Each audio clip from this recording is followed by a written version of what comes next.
Welcome back to MMA Al Dente, your home for dog shit MMA analysis and obnoxious introductions that are often melodramatic and often not too funny. But it's only like 20, 30 seconds, and then we're on to the MMA talk. So it's not that bad. I'm here to talk about UFC 311 Makhachev versus Tsarukyan. This is an excellent card. Of course, it's a pay per view. I don't want to make it like it's an excellent pay per view card, but it's still an excellent card. And last week's card, which was relatively shitty, turned out an excellent event. So this one's got the potential for greatness. 14 fucking fights. I'm pumped to break it down. Let's get rolling. I don't know. I lost my momentum again. Okay, opening up UFC 311 is Clayton Carpenter versus Tagir Ulanbekov. My prediction for this fight is Tagir Ulanbekov wins, and I've got him winning by submission. And I'm not too confident in the prediction, certainly not in the method of victory. But that's because I've never seen Clayton Carpenter lose. He's had an answer for every question, and I don't have any real doubt in him. It's just that I have more faith in Tagir Ulanbekov. He's beaten much better fighters because he's been given a chance to, but he's been the one who scratched and clawed for a lot of tough victories in the UFC. And even before coming to the UFC, he did the same thing. He's shown he can put guys away down the stretch. Good fighters. And I'm thinking here, even though I've seen him get tired and sloppy as well, Tagir, but I'm thinking he'll be the one that's more comfortable in deep waters. And I'll go with him winning by a guillotine in deep waters, I guess. But Clayton Carpenter, 8-0. He's had an answer for every question so far. He's only faced a little difficulty against Edgar Chairez mainly on the Contender Series. He had a hard time with him in round one. Edgar Chairez was piecing him up and chopping him down at range. And he had a lot of range, as does Tagir, by the way. Tagir has 4 inches of reach. But Clayton ended up pushing through and taking over in the second half of that fight. And against this other guy, Manuel Medina, he cruised into a victory, but in round 3, he did let his legs get chopped again in round 3 in that fight. But I think he knew he had it in the bag anyway. Regardless, he's 8-0. His record's looking really pretty, and against in the UFC so far, he's looked dominant. Steamrolling Lucas Hosha and Juan Camilo Ronderos. But here, this is a big step up. Tagir Ulanbekov doesn't have a high profile, so in that sense, it's a good matchup, but he's underrated for a guy with a low profile. Tagir Ulanbekov is a very good fighter. He's only lost twice, and they were both razor-thin decisions. A 5-rounder against Zhalgazhu Magulov, and a 3-rounder in the UFC to Tim Elliott, where Tim really scratched and clawed for a victory, but Tagir Ulanbekov was the last man standing and absolutely could have won that decision. And again, every other close decision, he's been the guy pulling away with a victory against Bruno Silva, against Alan Nascimento. And recently, he's shown he can be dangerous in the UFC, putting guys away with submissions. He's got a monster guillotine. Actually, almost got Alan Nascimento with the guillotine. And here, I'm picking him to win just because he's proven. He's more proven to me than Clayton Carpenter is. And I think in deep waters, that shit will hit the surface. So Tagir Ulanbekov winning is my pick. I'll go with him winning by submission. I doubt I'm going to reach for any props, which means I'm going to get drunk and reach for some props, but not too seriously. We'll see what happens. Next up, we have Bernardo Sopai versus Ricky Turcios, where I'm picking this guy, but I'm betting on this guy because the odds are fucked. They're fucked. See, Ricky's a 3-1 underdog or close enough, plus 280. And whereas I didn't see the value in him the first time around for whatever reason, these guys were booked a fight a few months ago.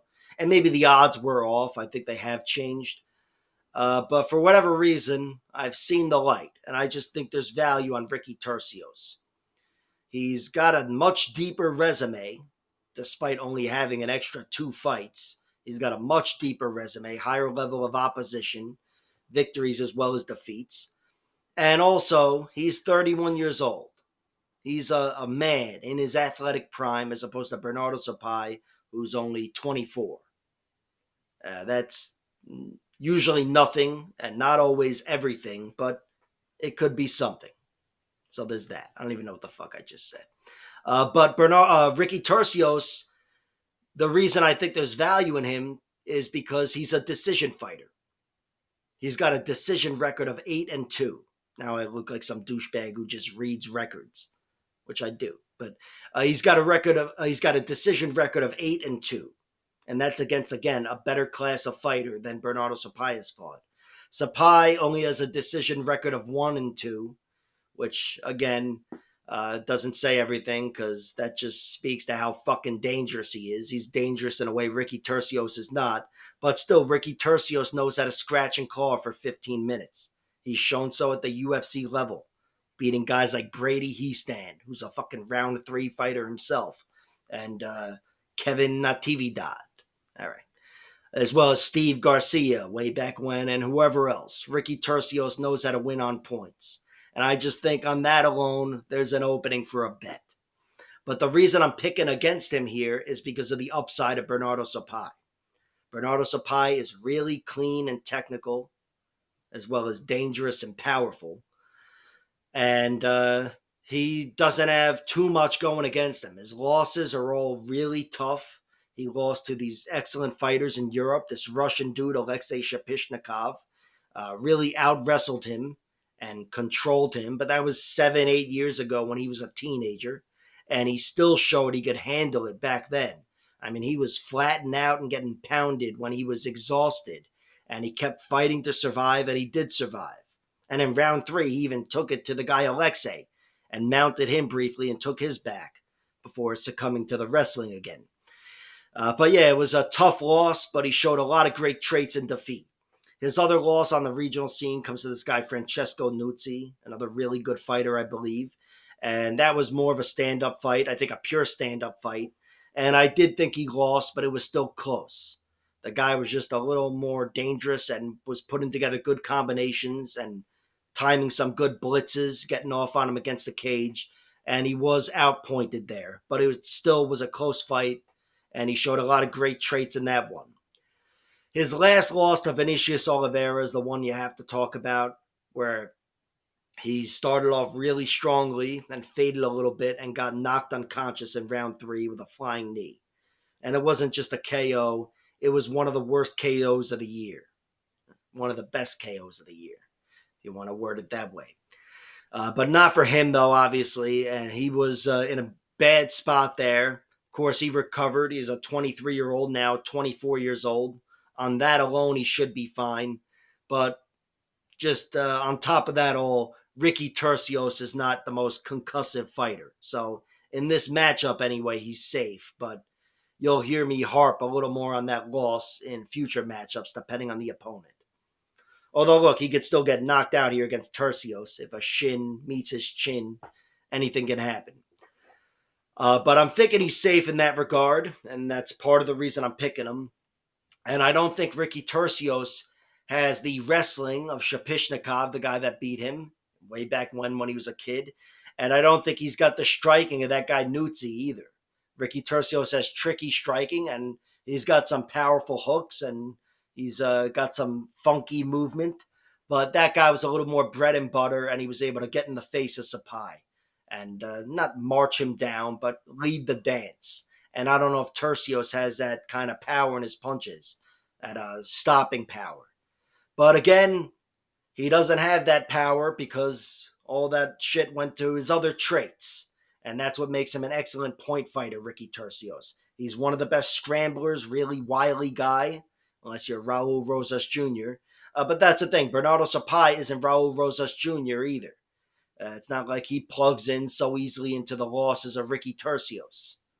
Maybe Mana Martinez, the one guy to knock him out, ironically. But I still don't think anybody's going to finish Ricky anytime they fight him. You can rematch Raul Rosas Jr. I'd be picking Raul to win a decision.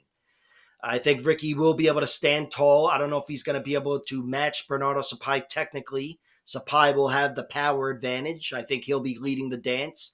But Ricky Turcios is tough as fuck, funky, crafty, and he's got excellent cardio. Could have been something there with Bernardo Sopai slowing down in round three. Who knows? He's looked strong in other round threes. I've seen every round three on his record. He put one guy away early. He was definitely the better man in his one decision victory. But still, I think Ricky Turcios in the middle of a grueling fight, he will be the last man standing as it stands right now in this matchup. So I'm picking Sapai to win, just be the cleaner fighter, keep Ricky off of him, and get the better of him with cleaner, more dangerous striking. But I'm not going to be betting on that. I'm going to look to play Ricky Turcios by decision or maybe his plus points because I still think he is tough as all fuck, despite now having been finished in 2 of his 4 losses. Again, I think against just about anybody, decision is the primary path to victory, if not the only path to victory against Ricky. And I still think Ricky is the better point fighter, and that could be the deciding factor here. So, whatever. Next up, we have Rinya Nakamura versus Muin Gafurov. My prediction for this fight is Rinya Nakamura wins, and I'll take him winning by decision. Probably not going to bet on it, though. I might put a few pennies on Muin Gafurov winning by knockout, because I think that's far and away his primary path to victory here. And he's dangerous, durable, and got experience, which would usually mean I play his plus points. But I don't think so. I think if he loses a decision against Rinya, the wrestling's probably dominating him the whole way. So I do think Rinya does win. I do think he does dominate him the whole way. I think whether or not it's plan A, I think eventually he'll be leaning on his wrestling for him to win him this fight. And I think he'll be able to do so. He's only got a 9-0 record, which again is some of the doubt I have in him. But he's still shown at the UFC level he can win decisions. Not that he's got the best record in the UFC so far. I don't think anybody he's beaten is still in the UFC. But he still looked great. He's 3-0 inside the octagon. Knocked out Toshiomi Kazama and then won 2 decisions, pretty dominant decisions against Carlos Vera and Fernie Garcia. But yeah, Rinya Nakamura, he definitely has some serious power in his hands. He could have that wrestler's punch, that magic touch like Josh Koscheck and Gray Maynard and the rest of them. But he's shown skills in every direction. He's only got one submission where he ripped this guy's arm off, but he's definitely shown skills on the ground, advancing and pressuring every which way. And yeah, there's no real weakness, no obvious weakness or even sign of a weakness in Rinya Nakamura. Not cardio, not anything technically, and there's no trait that I doubt he has. Muin Gafurov, he's got a few traits that I know he has because he's had a chance to show them. He's really fucking tough. Really fucking tough. He's got a record of 19-6, and the only guy to ever finish him was Said Nurmagomedov with that explosive guillotine of his. But other than that, 5 losses, all 5 of which are by decision, and he stood tall against some really good fighters. A lot of very good fighters in one, including John Lineker, maybe the heaviest-handed fighter ever, pound for pound. And inside the octagon, John Castaneda. And Chad Anhelger beat him on the Contender Series as well. He did fade. He slowed down in both those fights, and it was an issue. It's part of the reason he lost. But he still was able to make it to the final bell. He's definitely got heart and maybe not the best cardio in the world, but he's definitely got some survival skills for sure, being able to stand tall against all these guys when the fight is not going his way. And I think against Rinya Nakamura, if the fight's not going his way, especially down the stretch, it's going to be him getting overwhelmed on the ground. Rinya probably has some really nice stand-up developing, but I don't know if he's going to want to play around too much with Muin Gafurov. Gafurov is a potent finisher. He's got 19 wins, 17 finishes, 10 of which come by knockout and 7 by submission. But the knockout is what you have to worry about these days. I think all of his submissions are over 9 years ago. So he's got skills, but they're buried deep on the back burner there. He's definitely a knockout artist, though. That's where he gets most of his finishes these days.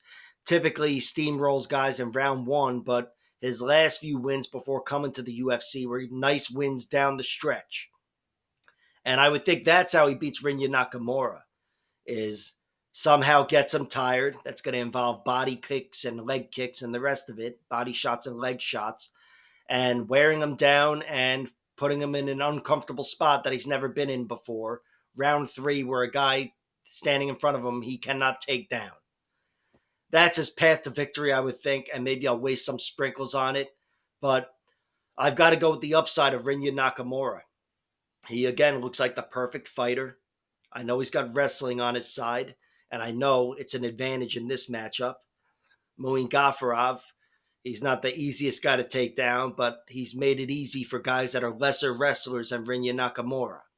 So I would think Rinya will always have that advantage. And again, if things go wrong, he can lean on that and slow this fight down. So I'm taking Rinya Nakamura to win. I've got him winning by decision. I haven't bet on the fight yet, but if I do, when I do, it'll be going in the other direction. Next up, we have Carol Rosa versus Eileen Perez. My prediction for this fight is Eileen Perez wins. And I'll take her winning by decision. Imagine that. And the basis for the prediction is that I think she's going to be really bringing the pressure wrestling-wise. She will be a more willing wrestler than most girls that Carol Rosa has fought. And even though Carol Rosa has good takedown defense, I still think Eileen Perez has good takedown offense. And again, she'll give herself 1,000 opportunities. She's relentless. And I think in the end, Eileen Perez will be the stronger, more physical fighter on the inside and get some control time, whether it's in the clinch or on the ground or whatever. Just slow down Carol Rosa, pin her, and stop her from chopping her down with those kicks or whatever. But on the feet, I do think Carol Rosa is better. Eileen Perez moves well and might even hit harder, punch for punch. But Carol Rosa is a little more slow but steady. She's slow and steady, and I don't want to make it like her strikes are slow. She's a good, sharp striker, and as she's shown against Irene Aldana, she can go to fucking war and throw 1,000 strikes in 15 minutes. So at range, I do think kickboxing-wise, even though Eileen Perez moves well, Carol Rosa definitely gets the better of her over 15 minutes. But still, I'm not picking that to be the fight. I think Carol Rosa is going to have a hard time shucking Eileen Perez off of her. And I do think Eileen Perez wins the wrestling battle. Perez has 2 losses. She got 1 loss via disqualification against Tamiris Vidal, who I believe is still in the UFC. Eileen Perez was going to win that fight. She was crowding her and pinning her and working her over. And then she got a little overzealous and kneed her in the head. And that was the end of the fight. She lost by disqualification. And against Stephanie Egger, that was her UFC debut. I forget the circumstances under which she took that fight. But Stephanie Egger was able to out-grapple her. She was trying to go through Stephanie Egger the way she does everyone else, crowding them and taking them down. But Stephanie Egger's judo was there for her, and she was able to thwart Eileen Perez, eventually get on top of her, and put her away in the second round. Again, she could have been on short notice for that one. I don't know. And, that was a definitive loss, and it wasn't too long ago. I feel like it was close to 2 years ago. So it's not like Eileen Perez is totally out of the woods and she's erased all these bad memories. But she has since then gone on and won 4 fights, I believe. And she has scratched and clawed for a lot of tough fights, but also steamrolled some opponents and done so on the ground. So I think she's got a lot of momentum. This is a very fair matchup. Carol Rosa has been closer to the top of the division, but she still had mixed results as of late. And I think here Eileen Perez is going to use this to springboard herself to the top of the division, getting by one of the mainstays in Carol Rosa. It'll be a tight decision, in my opinion. I think it's going to be really tough for her to just take her to the ground. But I do think in a close fight, that shit will add up and be the difference. Carol Rosa, I should address some of her losses. She's got 6 losses. She was submitted twice to good fighters way back when. Melissa Gatto being the last one to get it done. And earlier that year, Larissa Pacheco, who is a fucking monster. So both those are excellent fighters, and there's no shame in losing to them anyway. But since then, she's only lost inside the UFC, and they're all by decision to excellent fighters. She lost to Irene Aldana in that war, one of the best fights of the year 2 years ago, or a year and a half ago, whatever. She lost to Norma Dumont, who's much like her, one of the mainstays at the top of the sport, and Sarah McMahon, who was one of the best in her day, but also one of the best wrestlers in female MMA history, as short as it is. And again, wrestling was the difference there. And with Eileen Perez, she's not on Sarah McMahon's level, doesn't have those accolades, and I'm sure she's got half the strength and half the technique, but she's still a way above average wrestler in her division, and she's fucking relentless. And I'm thinking here, she's going to be able to make that the difference in this fight and win a tight decision over Carol Hosa. So Eileen Perez is the pick. She is the bet, even though I haven't bet on her yet. Decision seems much more likely to me. So I'll wait for the props and see which way to go. But if it's close enough, of course, I'll just go with the money line. But yeah, small bet on Eileen Perez. Next up, we have Carlos Diego Ferreira versus Grant Dawson. My prediction for this fight, and I fucking hate saying it out loud, I'm going with Grant Dawson to win. I'll take him winning by TKO in round 3. I just think Carlos Diego Ferreira, as good as he is and as dangerous as he could be for somebody like Grant Dawson, he's still 40 years old, and this is a similar type of matchup that I've seen him lose a few times in the last few years. So despite how good he looked lately, I'm going to take all the downside and pick Grant Dawson to win. Still, Carlos Diego Ferreira is one of my favorite fighters. I certainly know he's got paths to victory against Grant Dawson. First of all, he's got the path, which is only one path to victory so far on paper, and that's steamrolling Grant Dawson in 30 seconds. It's how he lost both of his fights to Bobby Green and Hugh Pulley, who got the Travis Brown elbows on him. Carlos Diego Ferreira may not have such concussive power. He may not be known for it, but he's at least got the power of Bobby Green. He's definitely got some good pop in his punches, and he's in the realm of catching Grant early. Where I think he also has a path to victory is stifling Grant Dawson with jiu-jitsu. Diego Ferreira's got excellent jiu-jitsu compared to just about everybody Grant Dawson has beaten, aside from maybe Leonardo Santos. But Diego Ferreira is a wily, scrambly fighter. I think it's going to be tough for him to secure position on Diego early, and that could fatigue him.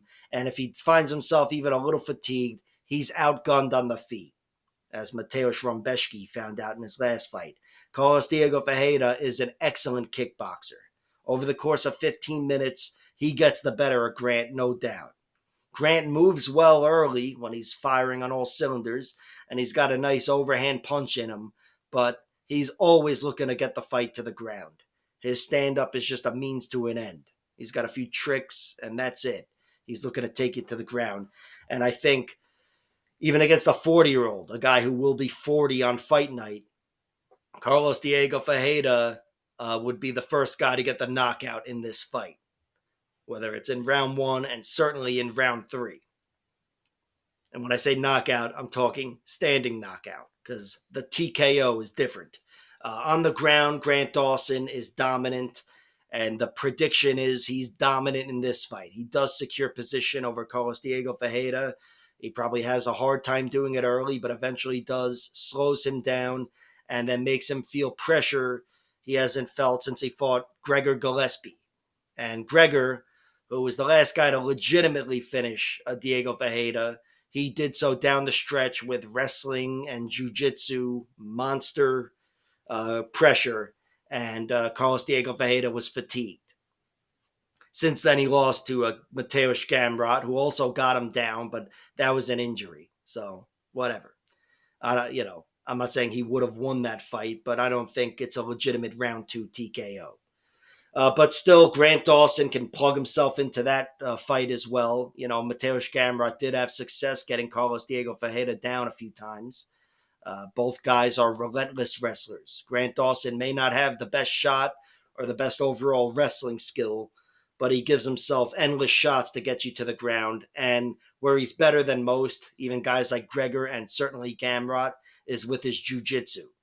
He's a guy that will secure positions on the ground and control you by bringing his legs into the equation, whereas other guys won't. So, Grant Dawson, he is a monster. But look, I forgot to mention, he was caught cold twice. He was also caught hot at the end of a 3-round fight against Ricky Glenn. Ricky Glenn overwhelmed him in round 3, damn near got a finish, could have TKO'd him, and in the final seconds, laced up a Darce choke that Grant Dawson gave the thumbs up, but it put him in a world of hurt, and he lost a 10-8 round because of it and lost the victory. It was a draw on his record. I'm not saying he's got weak cardio because a lot of Grant Dawson's finishes are down the stretch, but something happened there, and it was a total collapse, and it's what led him to letting that victory slip out of his hands. Carlos Diego Ferreira has tamed many fighters, most recently Mateusz Rombeszki. I mean, he was getting his ass kicked early, and then he slowed him down and took over and eventually put him away with like 10 seconds left. He's also done that against many fighters in the past. Most of his finishes are in round 2 in the UFC. Kyle Nelson, Ramsey Nijum, uh, someone else, Anthony Pettis. That was his last submission. Carlos Diego Ferreira typically excels, wears you down, and works you over down the stretch. Here, like I said, it could be more of a hope and a prayer, but we've seen a little weakness there with Grant Dawson. It happened in the Ricky Glenn fight, and with Diego Ferreira winning that type of fight, being the better man down the stretch on multiple occasions, there could be something there. So he's probably my favorite lightweight. I will place some bets on him, but they're just sprinkles.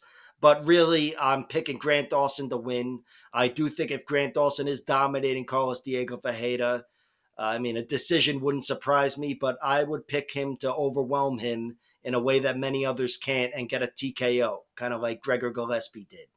So, yeah, that's the prediction. I'm going with Grant Dawson. I will wait for everything to show up before I start placing my bets because it's certainly not going to be on his money line at minus 290. But yeah, Carlos Diego Ferreira is one of my favorite fighters. I will find a way to waste money on it. Next up, we have Zachary Reese versus SD Dumas. My prediction for this one is Zachary Reese wins, and I'll take him winning by submission, actually. And we'll go with that happening in round 1, because why not? Sounds like a really confident pick, but it's really not. I just think when he wins, it's typically a round 1 destruction of sorts. So I'll keep that ball rolling. But speaking of which, he actually won one fight that went past round 1, and that was his last fight against Jose Medina. And that was a good look. Wasn't the best opponent, but still good seeing him fight for 15 minutes, just knowing he could make it to the final bell. And his one loss, Zachary Reese, I can kind of dismiss because he was slammed and knocked out by Cody Brundage. Could be something there, but it's not something you can hang your hat on. So I'll just dismiss it as kind of a fluke. And I don't think SD Dumas has the physicality to do that anyway. Speaking of which, yeah, physicality is definitely on the side of Zachary Reese here. I think he's the stronger man. I think he could be the physical bully. And I think certainly in round 1, when he's firing on all cylinders, he's the more dangerous guy and the more likely guy to produce a finish. Reese, he's only got that one fight that went outside of round 1, but he does have this one other loss as an amateur from 12 and a half years ago. Take it for what it's worth. But it was a decision loss to Kevin Holland. I bring that up all the time just to say, yeah, a lot of round 1 destructions for the guy, but knowing he was on the receiving end of a loss to Kevin Holland, even if it was only a 9-minute fight, the fact that Holland got the better of him and didn't finish him, that probably speaks to some good traits he has as a fighter, or at least they're traits he had 12 years ago. And I know Kevin Holland isn't the Kevin Holland of today. He was just a kid himself. But Kevin Holland was probably never the slower wrestling type. So I'm imagining he put Zachary Reese in some danger there. SD Dumas, he's got 2 losses, one of which is legitimate. He was knocked out or TKO'd by Nursultan Ruzaboyev, but it was kind of a schmaz finish. He was fucked up, eye poke and whatever, and it is what it is. But yeah, that's a loss on his record. Not saying he wouldn't have lost that fight anyway, but I don't hang my hat on that one either. And then he did lose to Josh Fremd in his UFC debut 2 years ago.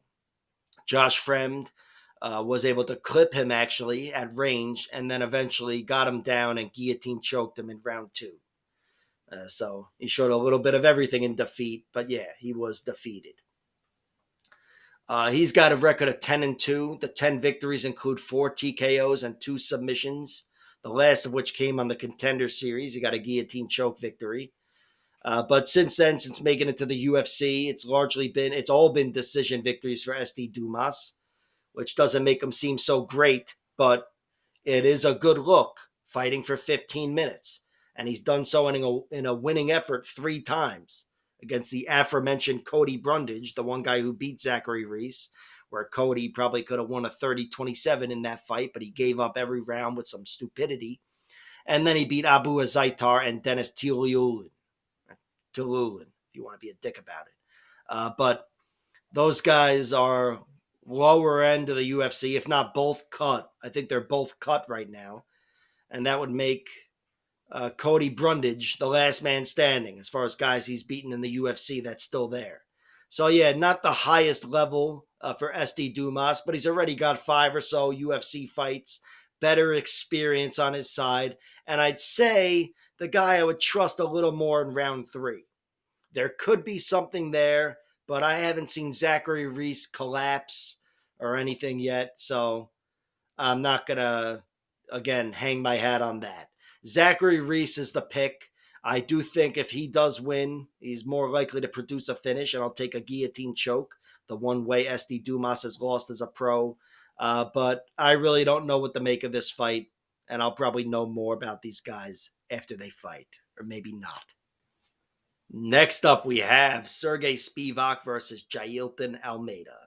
My prediction for this fight is Jailton Almeida wins, and I'll go with him winning by TKO in round 1, let's say.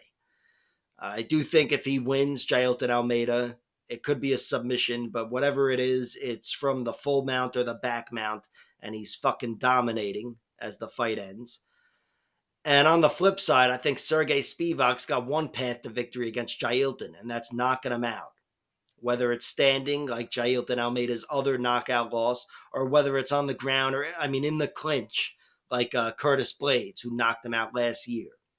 But Sergey Spivac has to make the most of his heavyweight size, his natural heavyweight size, and try to concuss Jailton Almeida. Make him pay for every position, never let him get lazy, and try to shut those lights out, because that's the only way he should win. Of course, he's got a beautiful set of submission skills, as Marcin Tybura found out in the rematch, and Sergey Spivac can grind to a decision as well. But I think against Jailton Almeida, there's one path to victory these days, and it's going through his skull. But still, I favor Jailton Almeida to win. I think he's going to be too strong, too quick and athletic early on for Spivac, where he's got a beautiful shot, gets in deep on those hips, and once he's on top of you, he is so long and strong and excellent at control, and he slowly but surely advances that I think Spivac will have a lot of trouble with him on top. Whereas he was able to survive with other guys like Marcin Tybura in the first fight. Nobody else has that kind of jiu-jitsu prowess that Jailton Almeida does, and I think it could prove to be a very bad matchup for him. Regardless, I do think this one ends with a finish, and I will play the under, certainly, even if it's set at 1.5 rounds, like I expect, because I think regardless of who wins, it's going to be a bad matchup for the other guy. But I do favor Jailton Almeida. Jailton is so fucking strong, and I know he's a former light heavyweight, one of those tweeners but he certainly made the transition very well. The only guy to stop him is Curtis Blades. I think Curtis is a little more powerful, has a little more of that concussive power in him than Sergey Spivac does, and he was really able to make him pay when he left his head open, Jailton Almeida. And of course, Jailton's going to be aware of that now a little more than he was. He got a little lazy there. But I also think Curtis Blades is a really difficult guy to control and out wrestle. And Jailton was all over him, but wasn't able to take him down, not cleanly anyway. He kind of just hung on him in the clinch. And I think if he's fighting that fight against Sergey Spivac, who's a big, strong heavyweight himself, he's going to be able to get him down. I think Jailton will be able to get him down and advance on him where he wasn't able to do that to Blades. So he's made a great transition. I can't say there's no doubt in him, Jailton Almeida. There is, but I still think he's got a skill set where he can beat anybody, including Curtis Blades. And I'm picking him to win this fight here against Spivac. Spivac's been knocked out a few times. He was beaten on the feet against Tom Aspinall, against Cyril Gahn in his last fight, and against Walt Harris way back when. And that shouldn't be a path to victory, theoretically, for Jailton Almeida. But I think he can open up a whole new path because he's that good on the ground, and that's the prediction. Jailton via TKO, I said, and I think I said in round one. Whatever. Next up, we have Peyton Talbott versus Raoni Barcelos. Yeah, I'm picking Peyton. I'll take him winning by round 2 TKO. Whatever. But I won't be betting on him. His money line right now has him as a 27-2 favorite, which is fucking crazy. Just as crazy as Raoni Barcelos being plus 800 on the other side. I would play Raoni Barcelos at 8-1 against Cyril Gahn, let alone someone his size. So I am going to bet on Raoni Barcelos. And I'm not talking about just a sprinkle or whatever like I did with Dudakova and Selecki and whoever last week. I'm talking about making peace with the fact that I worked an hour for free this week, and I'm going to bet on Raoni Barcelos. I just think with his experience, his skills going in every direction, which he has those skills, and the traits that he has as a fighter, which were on full display in his last victory over Christian Quinones with a comeback round 3 submission. I just think it's worth taking a stab at Raoni Barcelos, or taking a stab on Raoni Barcelos. But that's bets. The pick, yeah, I have to go with Peyton Talbott. The upside is there with him. He looks phenomenal. He may not have fought the best competition so far, but he's fought some good fighters, and he's looked great. He really has, and he's no normal 9-0 fighter. He's got one victory in round 1, and that was his 10-second knockout or whatever in his last fight against Giannis Gamori. But before that were 8 victories, all of which came down the stretch.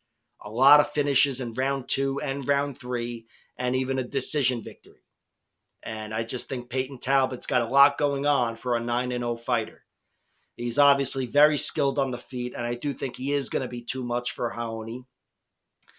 Peyton may not be the most powerful guy, punch for punch or whatever, but he moves really well, certainly hits hard enough, and he really mixes things up.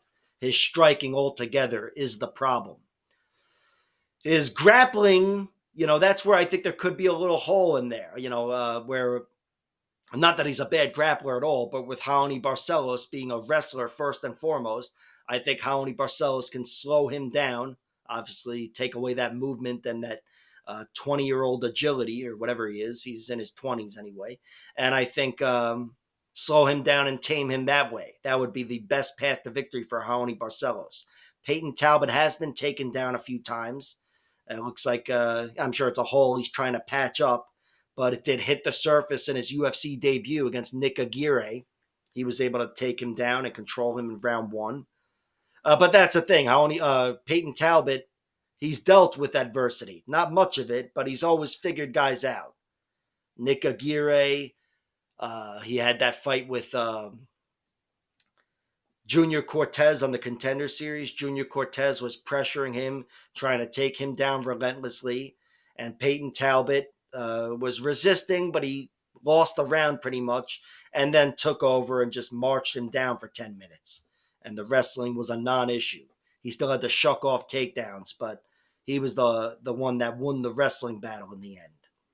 And there's been other fights. This guy, Christian Rivas, tagging him early a few times. He's always a guy that makes reads, as Dominic Cruz likes to say. And he starts off maybe not the fastest, but he accelerates, and he's got excellent cardio to back it all up. And usually he's the one pulling away down the stretch. And I mean, that is the prediction. I've got him winning with a round 2 TKO here. I do think he'll be too dynamic and too skilled and dangerous for the older Raoni Barcelos. But I'm not even going to go reaching for these second and third round props with Peyton Talbott unless they get those odds really off, because he is way too big of a favorite. It's not worth it. He is way overvalued here. And the value is all on the side of Raoni Barcelos. Yeah, he's the older guy. Yeah, he was knocked out a few years ago against Umar Nurmagomedov. He was submitted even way back when. And the fight certainly wasn't going his way against Christian Quinones in his last fight, or the Kyler Phillips fight before that, or whatever. But Raoni Barcelos, he's still, in general, a tough guy to get out of there. I wouldn't describe him as somebody with a weak chin or a weak submission defense. And he is the better wrestler. And I think, on paper anyway, I see ways he can slow this fight down and take advantage of our younger, more inexperienced fighter with some lesser skills in different pockets of the MMA game. So yeah, I'm going with Peyton Talbott. I've got him winning by round 2 TKO. The bet is on Raoni Barcelos. If you told me Raoni won, I would take a decision before anything else, but I couldn't trust anything, so I wouldn't go reaching for props. Plus, I've never seen Peyton Talbott lose, so I couldn't tell you what that would look like. So yeah, the money line, it's certainly high enough, and that's the way to go for me. I'm placing a bet on Raoni Barcelos, and I'm letting it ride. Next up, we have Bogdan Guskov versus Billy Elekana. My prediction for this fight is Bogdan wins by knockout. Billy has never been knocked out as a pro or as an amateur, and a lot of times I would lean on that durability as the basis for my prediction and make it a decision, but not here. I think Bogdan is potently dangerous. He's got 14 knockouts and his 16 wins. The other 2 are submissions, by the way. So he's a killer. And I also think he's twice as dangerous as anybody Billy has fought already. So there's that. And between all that and the fact that he's taken the fight on a week's notice, yeah, I'll lean towards a finish here for Bogdan Guskov. Billy's got a record of 7-1. His one loss is a split decision to this guy Daniel Compton, and it was a close fight. In general, Billy was doing better early and lost the second half of the fight. I think he was out grappling him early and then got clipped with a big shot at the end of round 2. And at the end of round 2 and in round 3, the guy Compton was more in his face, taking it to him and outstriking him. I don't know if Billy had ever fully recovered. But that is how he lost that fight. He lost the second half in general. And then he had another fight that was a split decision victory 2 years ago against this guy, Chuck Campbell. It was close. It could have gone either way. But in general, I probably would have given it to the other guy, Chuck Campbell. I thought he was leading the dance and whatever. Octagon control, I guess, would be the basis for my scorecard there. But either way, regardless of how it was scored, either one of them, he's a guy who could have been beaten already. He's not a perfect fighter. And as an amateur, I have to mention, I was able to see his one draw as an amateur against Ty Guerder. But I wish I saw his split decision victory over Brian Battle. He does have an amateur victory over Brian Battle. Might not be the most information in that fight because it was years ago and it's only 9 minutes. But still, a great look these days, needless to say. His victories as a pro, he's got 3 by knockout, 1 by submission, and the other 3 are by decision. He is no stranger to fighting long. He's won 2 out of his last 3 fights by decision. He's definitely a striker first and foremost, and he's got some nice finishes. Put this guy away with a head kick, and put his last guy away as well. But I still think he's up against it against Bogdan. Bogdan, I think, is a little more dangerous and ferocious. And Bogdan, who himself has been knocked out, I can't totally dismiss that, but I have to say I think he's pretty damn tough too. Bogdan was knocked out 4 years ago. He got knocked unconscious by this guy, Vyacheslav Vasilevsky.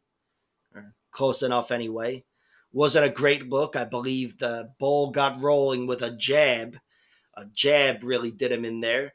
But still, that's the only time he's been knocked out.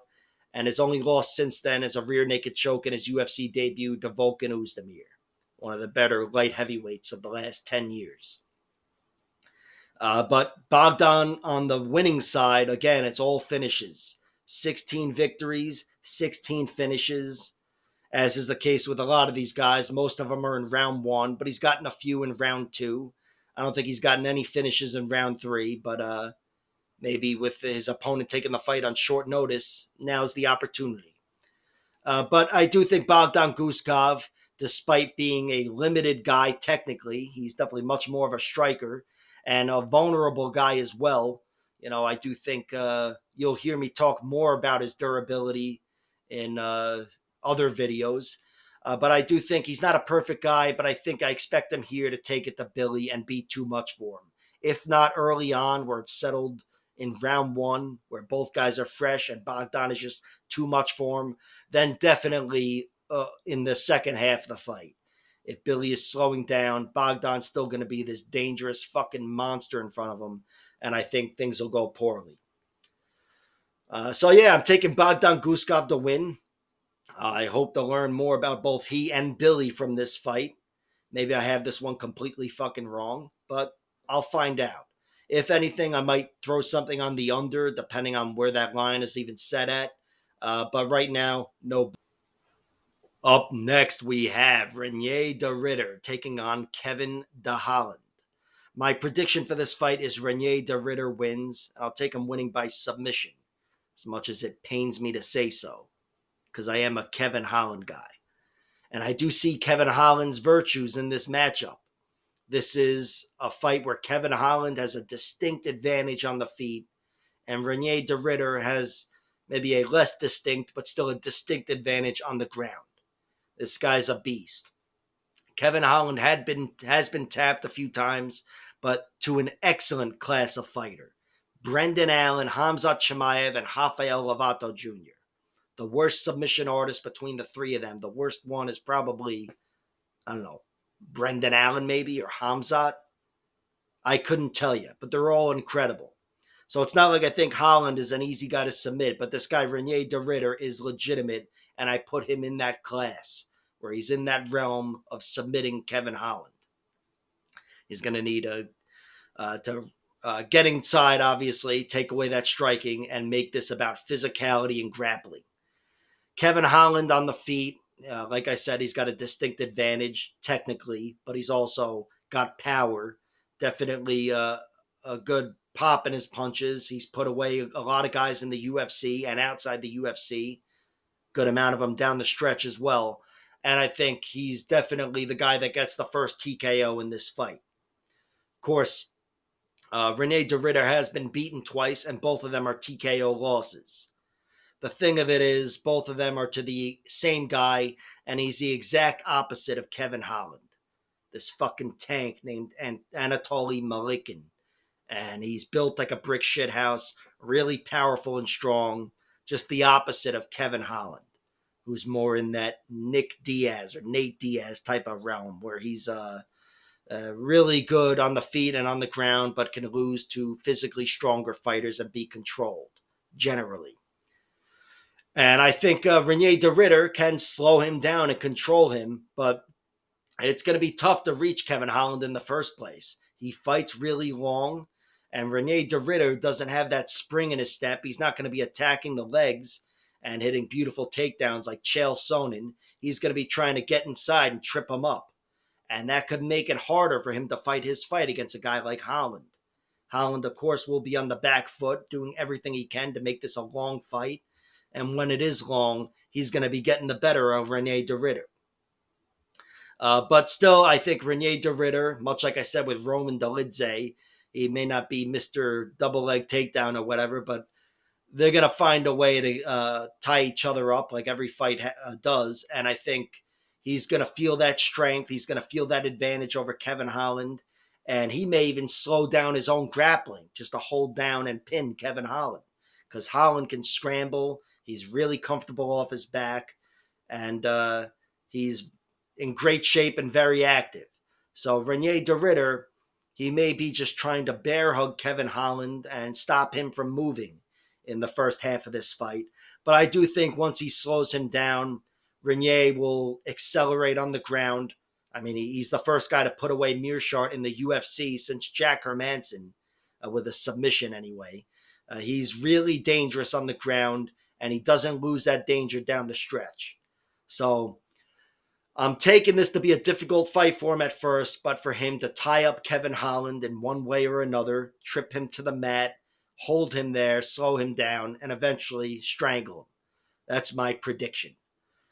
But if I'm wrong, of course, him winning by decision wouldn't surprise me. Him winning by knockout, I consider an impossibility. I don't think anybody's going to knock out Kevin Holland. He's got an amazing chin. He's tough as all fuck. And yeah, Wonder Boy forced a doctor stoppage in the 20th minute of the fight. But that's not going to happen again. And certainly not going to happen here. But I'd say I guess I'd pick Rene de Ritter to win by TKO or knockout than I would Kevin Holland to win by submission. So there's that. But still, I am going with Rene de Ritter. I'm taking him to win by submission. I've already placed a bet on his money line because it's a toss-up and he is my prediction. But again, I think this is a very close fight, so nothing too serious.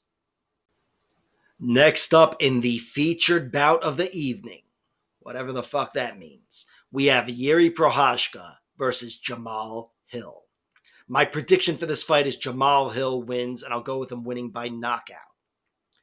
I think Jamal Hill is not as dangerous as Yuri Prochazka. I would say Yuri is the more dangerous guy than just about anybody. But I think Jamal Hill is still quite dangerous himself and also a little more durable. And yeah, I'm talking about the guy who, when I last saw him, he was lying on the mat unconscious at UFC 300. I am aware of that. But that loss was to Alex Pereira, which, much like Yuri Prochazka's recent 2 losses, it's forgivable because Alex Pereira is the most dangerous guy in the fucking world. Still, though, I have to consider it a strike against the chin of each guy when he knocked him out. And Yuri Prochazka's got more strikes against his chin. King Mo Lawal knocked him out and recently getting knocked out twice. He's 32 years old. He's got a lot of fucking mileage on him with 35 fights or 36 fights. I think he's in worse shape than Jamal Hill. And again, even though Jamal may not pack the punch and the danger of Yuri Prochazka, he's a good finisher himself. And he's one of the best light heavyweights. And I give him the nod here because I think he's a little more durable. I could be totally wrong about that. That knockout in April to Alex Pereira might have taken something from him that it didn't take from Yuri Prochazka even. Who knows how these knockout losses are going to impact a fighter. But I have to go with Jamal. And as far as the technical fighting goes, and I'm talking about on the feet here because that's where I envision this, although really anybody who can make a takedown and some grappling work for him in this fight should probably go ahead and give that a go because there's points to be scored and you can throw your opponent off that way. But on the feet, I do envision this fight taking place, and I do think Jamal Hill has the cleaner hands. He's got better boxing anyway. I don't know how well he washes his hands. But I do think Jamal Hill's boxing would be better at scoring the points. Again, points aren't going to fucking matter here. I don't know why I'm going down this road. But I just think in general, his boxing gets the better of the striking and leads the dance and opens up more opportunities. And I think even though his hands aren't as dangerous as the spinning back elbows and the wild Yuri Prochazka shit, he still put away enough solid fighters where I think he's going to be able to go through the chin of Yuri. Yuri Prochazka, I'd say he's the better grappler. I'd say he's the better submission artist anyway, being the one guy who's gotten a submission. And of course, getting that fifth round submission over Glover Teixeira in one of the most epic fights ever. That was the last result I ever expected, and he got it. Not that it's a possibility here because this is a 3-round fight. But still, I do think Yuri's got a little more going on the ground. And I think he would be the one to mix things up and take the fight to the ground. He tried to with Alex Pereira. He did so successfully in the first fight anyway. And I think that could really throw Jamal Hill off of his game and, again, slow him down. So this is a very interesting fight, a high-level fight between two top-5 guys. I'm not totally set on Jamal Hill winning by knockout. I do think if I'm wrong about that, Yuri wins, and it's by knockout. So I'm picking Jamal Hill to win. I have bet on him, but I'm going to wait for other shit as well. This is one where I will play the finish line. I think under 2.5 rounds for sure. I'll play that at anything with these two guys. And I'll wait to see what the line looks like when it's set at 1.5, because I'm pretty sure that's where it's going to be set. But yeah, I think right or wrong, this one ends with a knockout, and maybe playing the knockout play for either fighter might be the way to go. But right now, it's only the money line, and I've played Jamal Hill because he is my prediction. And in the co-main event, we have Umar Nurmagomedov challenging Merab Dvalishvili for his UFC bantamweight title. My prediction for this fight, and I hate saying it out loud, is Umar Nurmagomedov wins, and I'll go with him winning by decision. I would love to see Merab win this fight. I do think he's in the realm of winning this fight just with his style, but Umar's definitely technically better than Merab. He's a problem for him in every facet of MMA, and I think even if it goes the distance with Merab bringing his pressure and everything else into the mix and making it a factor, I still favor Umar to win because I think he's the technically superior fighter and he's that beast of a wrestler who can get on top of Merab Dvalishvili, which I don't think is an option for most, if not all, other bantamweights. Okay, it's happened before. It's an option for a lot of guys, but Umar Nurmagomedov can make a thing out of it where a lot of guys can't. He can make that the story of the fight. So I'm favoring Umar. You know, I look to what he's got going against him here. He hasn't been 5 rounds too much, which Merab hasn't either, really. But, you know, a little more experience for Merab there. But Umar still answered the questions against Corey Sandhagen in a fight that I'm still trying to determine whether or not was dominant. You'll get some split takes on that, but I still think it was halfway dominant against a very good fighter in Corey Sandhagen, and he definitely didn't look bad in a 25-minute fight at all. Umar, he's much more of a submission threat, but he's shown in the UFC against Holland Barcelos. He can knock guys out as well. He's only got 2 knockouts, but it's nice for one of them to come against Holland Barcelos in his 15th fight or whatever. And without the knockout power or anything being a factor, because Merab actually knocked out Rafian Stotts with a spinning back fist. But without knockouts, I still think Umar Nurmagomedov is technically superior to Merab on the feet. Of course, you factor in takedowns and pressure and whatever, and there's no really telling how it's going to happen. But in a pure kickboxing bout with no takedowns allowed and no takedown feints allowed, Umar gets the better of Merab. He's got an excellent kicking game. Really solid kicking game. High kicks, body kicks, leg kicks, teep kicks. I think he's going to be controlling Merab at range, and it's going to be Merab chasing him and stalking him just to get into that pressure range where it's all about the hands and the takedowns. And even in that realm, look, Umar could lose that fight. We've seen Merab, even without getting takedowns, just all over guys like Jose Aldo and Piotr Yan and everybody else he's fought, Sean O'Malley. But I think Umar, what he brings to the table is counter wrestling and excellent grappling skills. I think he gets the better of Merab positionally. I think he's tough to take down in the first place, but whereas Jose Aldo didn't have anything to offer counter-wise to that with trips and whatever, Umar Nurmagomedov will be able to trip him up, maybe literally, and not be on the receiving end of that type of fight where he's just pinned against a wall for 25 minutes. Although, don't get me wrong, Merab, it wouldn't totally surprise me if he was able to do that. It kind of surprised me when he did it to Jan, to be honest. Merab, that is his path to victory. Staying in Umar Nurmagomedov's face, crowding his kicks, making it more about punches and takedowns, and mixing them up at the perfect moment for 25 minutes. Merab doesn't have the jiu-jitsu and the grappling to go through Umar on the ground or even take an advantageous position. He's going to be riding him until Umar gets back to his feet and then trying to take him down and crowd him again.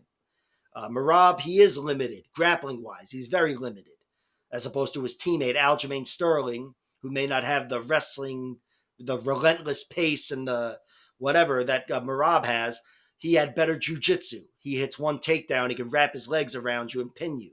Merab doesn't have that. He's much more of a rider, like a Colby Covington or a Mateusz Gamrot. I started saying Mateusz now instead of Mateus. What do you think about that? But I still think he would have to fight a damn near perfect fight to beat Umar Nurmagomedov. Because I think if they do clinch up and Merab does try to take him down, that only puts Umar closer to taking him down. Umar's going to be really tough to get an advantageous position on. And on the flip side, I think Umar gets one takedown on Merab, and he's close to taking his back and pinning Merab down for the rest of the round, if not the fight. And yeah, Merab, I think he's got one path to victory, and it's decision. And that makes it easier to bet on him, certainly, especially being a sizable underdog as the champion. Decision would be the play there. But Umar, I favor decision first. And secondly, I got to go with submission. TKO goes third for him, but still, positional dominance could lead to a finish. With Umar, it's probably going to be a rear naked choke. That tends to be how he gets things done. But yeah, I think he's got a lot of problems for Merab to deal with if Merab is taken down. It's going to be a really tough spot for Merab. Merab's really fucking active and scrambling, and he's in excellent shape. So I have no doubt that he's going to make it difficult for Umar to get those positions. But over the course of 25 minutes, if Umar should get them, I don't think Merab is going to be fighting his way out or getting back to his feet so easily. I think Umar has the grappling prowess to control him once they're settled. Merab, it's all about not settling, just taking him down, holding him down for 10 seconds, taking him down, holding him down for 20 seconds, in his face, couple of punches, and another takedown. He's in on his hips, and hoping this works to fatigue Umar Nurmagomedov. It might work.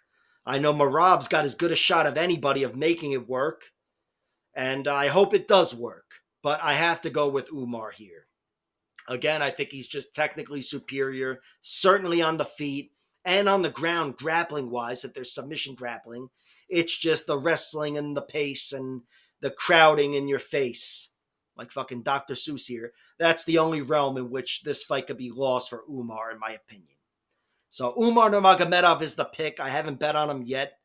And I do think, again, he's got more ways to win. You can count on Merab having one path, and that's a decision. So if you're going to go that way, that's the way to go. Merab by decision. But I will take Umar winning by decision, and I hope I'm fucking wrong. And in the main event of the evening, we have Arman Tsarukyan challenging Islam Makhachev for his lightweight championship of the world. My prediction for this fight is Islam wins, and I'll go with him winning by decision. I guess the basis for the prediction is that even though he's a good striker and his striking has come a long way, and it could definitely be a factor in this fight, I still think Islam Makhachev is one of the few guys who can out-grapple Arman Tsarukyan and be a bad matchup in that sense, and that's what I'm predicting to happen. I don't think it's going to be easy, just like with the first fight, but only in this fight, I don't think he's going to be caught by surprise, and I think over the course of 25 minutes, he's the one who ends up with more top position. Islam, he's got excellent takedowns, really good trips, and really good overall grappling. It's not like if you take him down, he's settled. Islam Makhachev is an excellent overall grappler, as is Arman Tsarukyan. But I think Islam is a little bit bigger, frankly. Arman is built like a fucking brick shithouse. He might be stronger in certain positions, but I think Islam is a little bigger. He's pretty fucking strong himself, and I think he can wear Arman down over the course of this fight by being the big brother, so to speak, and tiring him out. I have to mention their losses. Arman Tsarukyan's got 3 of them. One of them to Islam Makhachev. The other one in the UFC was to Mateusz Gamrot. Mateusz Gamrot. Cocksucker. And he beat and Gamrot beat him by tight decision. I think it was unanimous, but could have been either way. It was a razor thin 5-round fight. The reason Gamrot won is because in general he was able to out wrestle him in the second half of that fight. He got him down a couple of times, many times, and still might not have been enough. I mean, Arman wasn't going anywhere. He was still fighting hard in the second half of that fight, arguably won round 4. But no matter what, I mean, if you gave the fight to Gamrot, you'd have to say it was the takedowns that were the difference. And obviously, Islam Makhachev could plug himself into that fight. Arman Tsarukyan also has another loss. Just like with Islam's loss, he was knocked out. Each guy's been knocked out once. Arman Tsarukyan was knocked out by this guy, Balik, I believe. I saw the fight a few days ago again. But he got caught cold early. He was a young kid. I don't know how old he was, but very close to 20 probably. And yeah, it happened, but he did get caught and he was done. He did avenge that loss not long after that, or maybe it was a little long after that. But the point is, he made it right and steamrolled the guy. So there's that. Islam Makhachev's also been knocked out. That's his one loss. Adriano Martins clipped him with a big shot at UFC 192, October 3rd, 2015. But yeah, that can happen to anybody, but it did happen to Islam as it did happen to Arman. I'm not saying either guy's got a weak chin, just saying it happened once for each guy. And they both have some good firepower. Arman's got more firepower in his hands. Islam's a little more, he's got kicks, obviously, but Islam is a little more patient on the feet.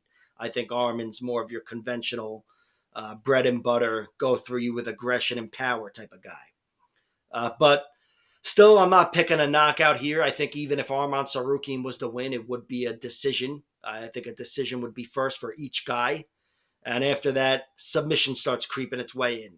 Arman Tsarukyan, neither guy's ever been submitted, but they're both incredibly dangerous on the ground. And I would think if Islam gets him tired, the way he pulled off the Darce in round 5 against Poirier, and whatever else, the arm triangle against Charles Oliveira in round 2, I think Islam would be the guy getting the first submission in this matchup. And it would probably happen down the stretch. But this is going to be a close fight, I think. I do envision this going the distance and Islam having a slight edge. But it's not like I haven't seen Islam's fights with Dustin Poirier and Alexander Volkanovski, the first one. He's faced adversity as of late. He's lost plenty of rounds in his last few fights. And Arman Tsarukyan, he had that fight with Charles Oliveira, which definitely could have gone either way. So both guys, they've had tough roads. I mean, Islam's the champion. I don't know if you still count it as a road. But they've both faced a lot of adversity as of late, and they've been the last man standing, and they've been able to scratch and claw for these victories. And now putting them together again, 5-6 years after their first fight, I still got to give a slight edge to Islam Makhachev. I have to say, I don't think it's as big as 4-1 or whatever he is right now. I think he's too big of a favorite there for a guy who's lost as many rounds as he's lost lately.